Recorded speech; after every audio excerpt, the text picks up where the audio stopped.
What about the money? So there's a ton of money being given out, and if they don't do this 3 male, 3 female format on these teams, which who knows if they will or they won't, I don't know anything. If they don't do that, is Greg Dow going to be coaching in Iowa at a lifetime for 200? No, he's gonna be in Butte, Montana, at a local park, just growing the game grassroots organically because he's not on a team.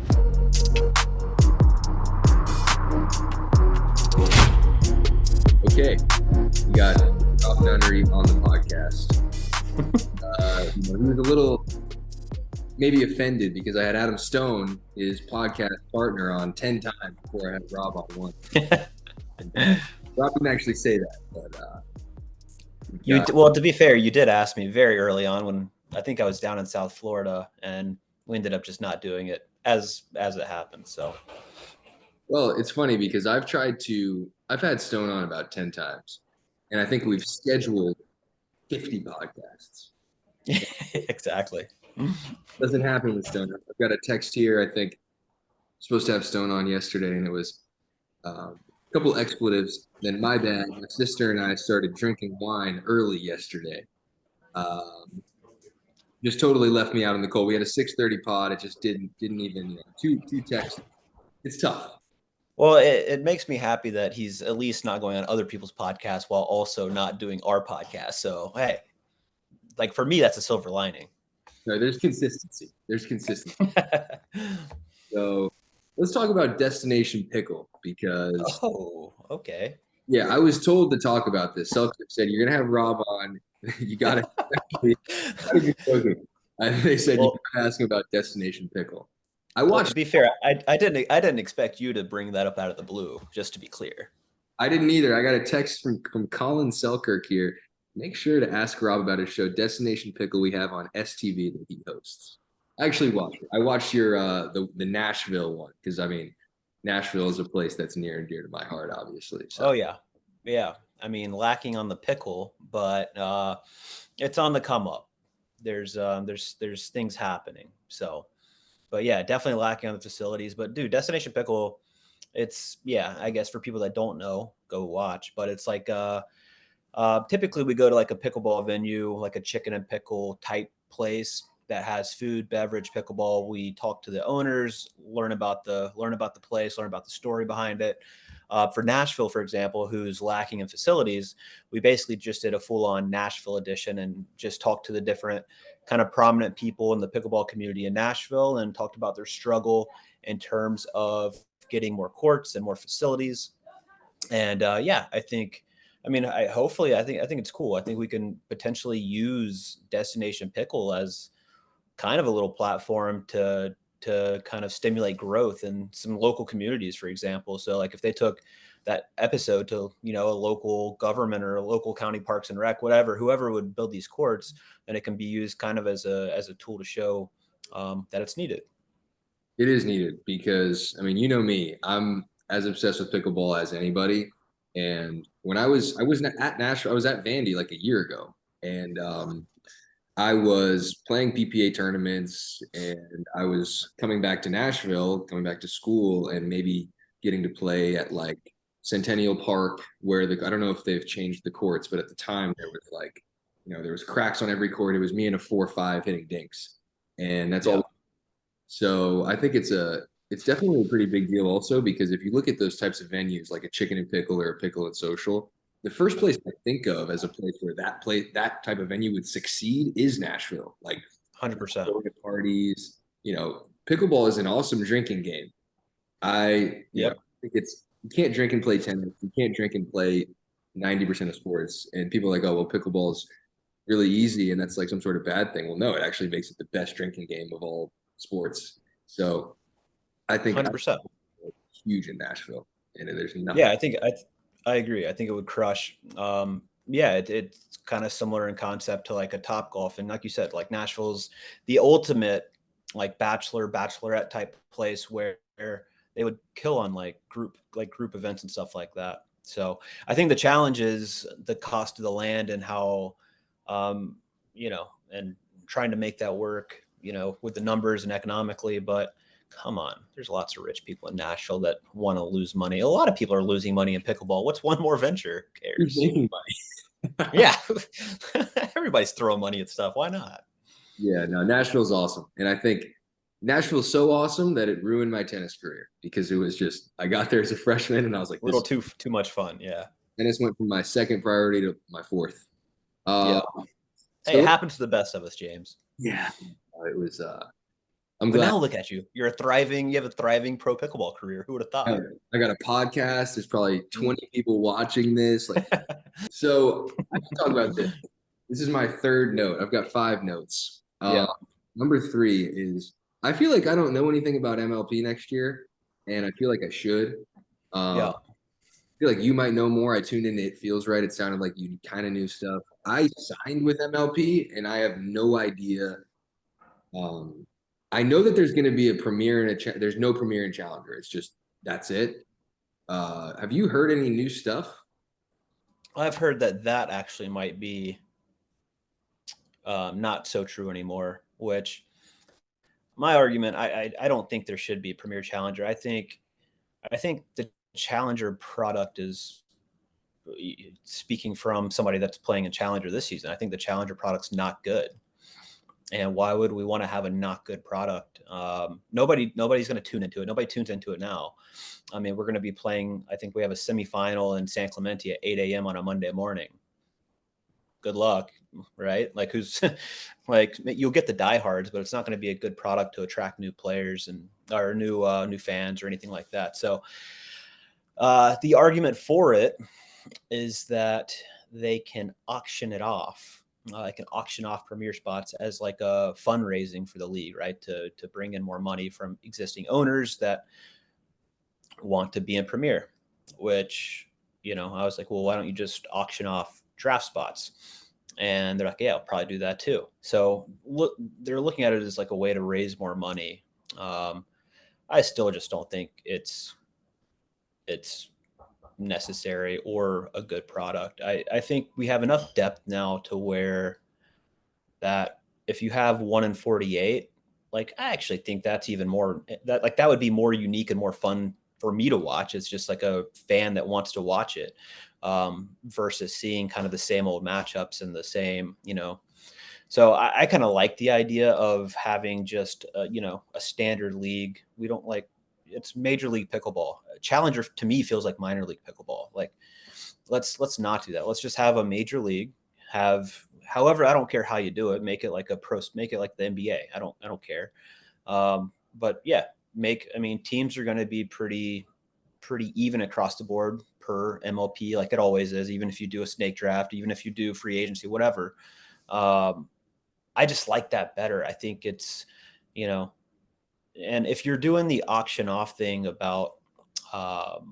you're doing the auction off thing where like owners that like will pay more to be in premier, you're going to have all of the owners as challenger owners, which is not great for the players either. Right. Like, I don't know. So yeah. So I think in terms of that, they're still looking at potentially doing premier challenger. I hope they don't. But we'll see. Other than that, dude, like I don't know a ton. I just know it's almost December and we don't know anything about what team we're going to be on, what our schedule is that we have to play. I have an MLP contract. If they merge, which I don't think they have yet, do I have to play PPAs? There's just so much uncertainty this late in the game, which is I understand they're having to work it all out and get the business deal done, but it leaves all of the players like I don't know my schedule for January at this point. Yeah. So it just makes it very difficult. It's hard to line up. It's hard to figure out like what tournaments I'm going to play for partners as well. So it's tough. Yeah. Well, I think on your first point, I think the challenger players, if you want to make that product better, they need to be properly incentivized. And right now they're really Yeah. not. I think if you're Yeah. the 40th best player in pickleball, your upside is maybe you win challenger and you make a few grand, you know, maybe there's a chance you win the super final of challenger and you make 8 grand. I don't think you're really incentivizing those players to go full time or like something close to full time and then they actually get better. So Sorry, one sec. Just be in shortly. Not bad. They'll just like switch the thing and then it'll be good. Okay, so yeah, I think players need to be incentivized to get better because we've seen like players can get better really quickly. And if you are somebody who is, your upside is maybe you make a few grand at a tournament, why would you go full time? Like you're better off coaching in a lot of ways. So you Yeah. watch Challenger, and the first thing that comes to my mind when I see Challenger players is there's no way that most of these players are full time. If they are, Yeah. that's almost even, it's a worse look if they Yeah. actually.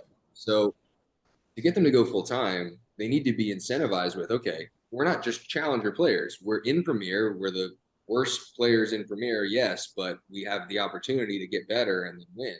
And improve yourself too. For sure. And if you get like, if you're, so that's the best way to get those players to play better.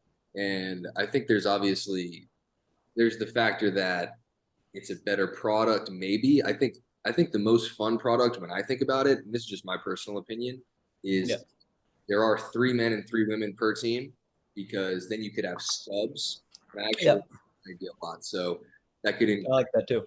yeah, maybe there's trash talk, right? Like, one player's playing bad. Oh, sub him out. Get like literally, you can have another player come in at the whatever the side switch. And Yep. you could have fun team construction. So maybe it's me and Colin Johns. Colin only plays men's, and then we have Kwang Duong, and he'll be coming in Singles. Yep. whatever it is, or even mixed. I mean, he's Or even mixed. Yep. better at mixed than Colin. So, so I think that's a fun way to do things, and I think that having 24 players of each gender in Premier is also it's not a lot of players that are actually they have that upside to make a lot of money. It's tough, especially for the women. It's actually not easy either. And last thing that I like the most about that idea of having no Premier, no Challenger is I think my game's actually built for that because I would love to play against the 48th best female in mixed. I don't know about you. Dude, can I just stop you real quick? Yeah. I told somebody this. I think I told Greg. I think I told Dow this. I was like, my favorite result, and I saw some of it. I didn't see much of the match. I saw some. I saw enough to like get a good chuckle out of. Was you playing at Beer City with your sister? And I think you beat Brendan and Bobby. Is that right? You Or beat who'd you beat? Long and Lacey Schneeman. Brendan Long and Lacey Schneeman. Couldn't believe it. I just thought that was my favorite result of the year. I was like, this is incredible. Just watching James play truly singles with a backup. But I mean, truly, like it was like your game is built for that. And that's a ton of fun to watch too. It was a ton of fun to play. And I think I liked it too because I knew I was way less tight than Brendan was. I mean, Brendan's got to win that match. Brendan Lacey's a premier player. And Brendan's a borderline. I mean, he's a good challenger player. He's one of the better challenger players. So now I felt great about that. I think I told everybody I could that day. I just told them, hey guys, just want to let you know I beat Brendan and Lacey Schneeman. With Ava. Ava played great, but I think that was fun. I mean, she served and she made a return. Yes. Served, she made returns, she made a dink or two here and there. I actually let her take a lot of thirds. So I would just go up just be a monster. Yeah. Somebody out.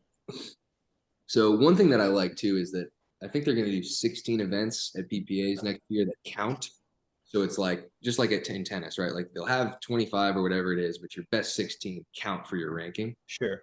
And, I think that's a good development. I don't know what you think about that, but yeah, I mean that's do they not do that this year? Because I know APP, for example, they take your best 10 results and put those towards your ranking. From what I knew, they just took every result just as I think it's so silly because it's going to kill players because it incentivizes them to play everything and not actually rest and pick the ones that are most valuable to them or make the most sense for them to play. So I think that's for sure a good development because if you can it shouldn't incentivize, it shouldn't reward the people that just want to play every event and every tournament just to accumulate more points, right? It should be based on your best, however many, 10, 12, 16, whatever it may be. So I think that's a great move. Yeah, I think so too, because you also don't want to be, like it'll make the rankings more accurate because Yep. there's some players that don't play all the events. Like Catherine took a big chunk of those events off. Anna Lee and Ben, Yep. obviously, they're gonna be number one no matter what. But um, Yep. you shouldn't, I think that's the best way to have them be accurate. So you're looking for a Yep. left side king. That's what you told me in your text. What's up with? Uh, no, I think my game is suited for the right. Like I'm gonna if depending on what happens next year, like Andre and I are both kind of waiting to see what happens in terms of what we need to play. Obviously, we played all the APPs this year. We're playing this weekend in Chicago, and I think we have a really good rhythm with each other. Um, and if we're allowed to play APPs next year, which who knows? With I one other thing I heard with kind of the negotiations right now is like I think they're probably going to be looking to renegotiate with some players in terms of being required to play less. Maybe it's less days committed, whatever it may be, less events for taking less money as a way for them to kind of recoup some costs. So depending on how all that shakes out, who knows? Maybe I can get away with playing just MLP, no PPAs required, and then I can play APPs. If that's the case, Andre and I will play all the APPs together. What we don't know is if we need to play any PPAs, and I think we're kind of trying to determine, if so, how many, if so, what, and then figure out partnerships based on that. But yeah, so obviously, ideally, I'd like to play with Andre.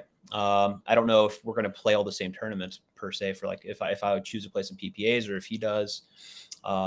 So yeah, dude, I think I'm just suited in men's to be a right side guy. I feel like it's my strong suit. Yeah, I think so too. I mean, I watched you guys. One of the best matches I had actually seen this year. I know this might be a sensitive topic because you didn't win, but that was such a sick match. And for those who don't know, because you probably didn't even see this, it was at Lone Palm, Rob and Andre versus J Dub and Dylan. They had a few game points in the third game, and it was about as tightly contested as possible. Andre missed a couple of dinks, I think at 10 or 10-9. It was just tight all around. But before I that match, missed a serve at like 11 all. It was yeah. and it's It tough. was it was it was a good match though. It was fun. Yeah, and going into that match, like when I started watching, to be honest, I thought J Dub and Dylan win like 8-8. Like I thought you guys were a Yeah. great team, and obviously you guys kill it at the APP. You're a juggernaut at these APPs. I mean, the last result that I remember from you guys at an APP is an 0-0 finals against Greg Dow, and God, poor Greg. that's what comes to mind. Like when I think of the juggernaut that is Yeah. Ignatowich and Rob Nunnery, that's what comes to my mind. But it's funny because you guys showed that you're right there with JW and Dylan. And I mean, Yeah. there's the level gap, if there is one, it's not big. It really Yeah. didn't seem that way, at least. So I thought that was cool to watch. And I think you on the right is good. I mean, your transition is so good. I mean, you're using the Lux. Using the Lux, baby. Okay, so you're not going to miss a ball in transition with the Lux. I mean, even I Not would. gonna miss. Not gonna miss a lot there. Yeah. Yeah, I'll get to the kitchen with a Lux sometimes. 75% of the time. Yeah, it's a soft battle, and I think, yeah, I thought you guys looked great, and I think your forehand dink's good. I thought you countered really well, and it's not easy to counter when J Dub's attacking, especially out of the air. So, uh, Yeah. And I think, dude, and honestly, I think I still have like that's what I like about it. It's kind of like it focuses me on like what I need to get good at, where I can get a little overwhelmed sometimes and be a little too frenetic if I'm on the left. I think if I had maybe a bit more size and reach on the left, it would make more sense for me to kind of focus on that. But dude, I think the game is turning into where you need to like wingspans, I think important on the left, less so than height. But like if we're talking height, I think 6 foot minimum on the left, ideally like 6'2", 6'3", that kind of size on the left is kind of what you need to be looking for. Like when I'm on the like let's talk about like Challenger for example. Like I was the first pick in Challenger, but I don't think I'm built to be that guy for Challenger, just to be completely transparent and honest. Like I'm not going to be a guy that's going to play the left and take over a game.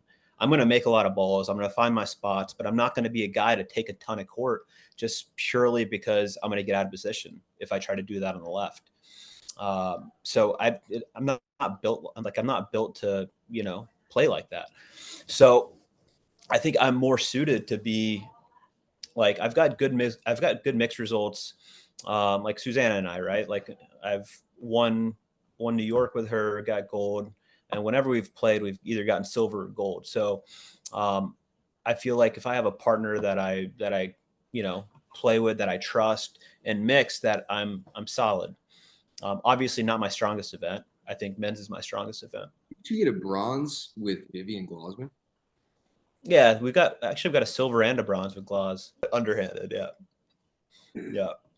No, but yeah, I guess rant and point being is that I think I'm best. Like, let's talk. Like, if we're talking about MLP, I'm best looked at as probably like a number two, like a number two guy. Let's say there's no premier challenger. I think I'd be best suited as like a number two guy that would play the right, very strong left side player, would be my partner, and then I would be like a good number two and mixed with a solid, you know, call it bottom level premier player for women's. I think that's how I'm suited. I'm not suited to like take over stuff in challenger. It's just not my game. And it's a weird brand of pickleball too, because I think that if you're the top pick and challenger as a male, your level is so much higher probably than the girl that you're playing with, and that's just the truth. Yeah, It's just how yeah, yeah. it's it's not. I don't want to call it not real pickleball, but it's just a weird way to It's play. chaotic, dude. It's very different. It's very different. It's not something you're going to experience at a real tournament because No, it's very true. yeah, like I mean, for me at least, I remember a year and a half ago, I was having a tough time getting mixed partners, but I was actually good at mixed pretty early. I felt like it Yeah, was just, mixed isn't really, it's a different way to play. And I would play rec mixed with Anna or Georgia, and I had all these great groups in Boca. And then I would go play a tournament, and the girl I'm playing with is just not experienced, especially a year and a half ago. Like those, that 30 to yeah, female mixed player they just weren't really ready to play.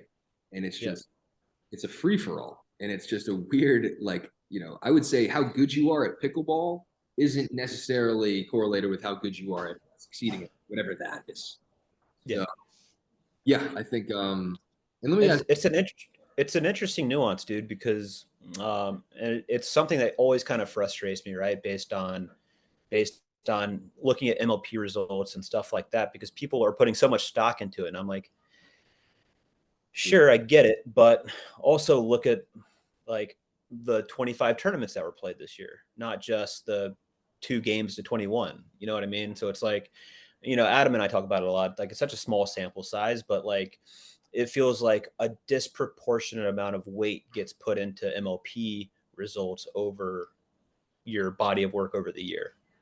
I think so too. I think you've got to at least have like a year's worth of MLP results that are all consistent in some sort of way for you to say, okay, maybe that person's not an MLP player, maybe they are. Like Drew Yeah. comes to mind as a guy that's just consistently at MLP, he is really good.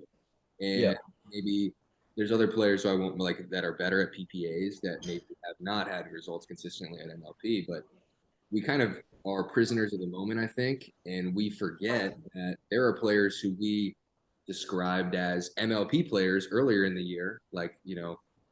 I don't want to call anybody out, but then you look at the next season and they don't do well. It's like, okay, well, maybe they Yeah. weren't MLP players. Maybe they just got hot for a really short period of time. Yeah. So, Totally. so let me ask you this before I let you go, because this is a Yeah. question that is from Greg Dow. Um, we're Oh talking, boy. don't worry, it's not about what you're afraid it might be about. Okay, go on. We're talking about the recouping of this money that is this absurd amount of money that's being paid. The money. Tell me about the. Yo, what about the money?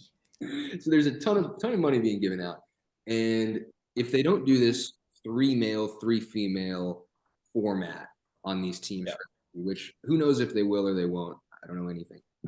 If they don't do that, what is Greg Dow going? Is Greg Dow going to be coaching in Iowa at a lifetime for No, 200? he's gonna be at a He's going to be in Butte, Montana at a local park, just growing the game grassroots organically because he's not on a team.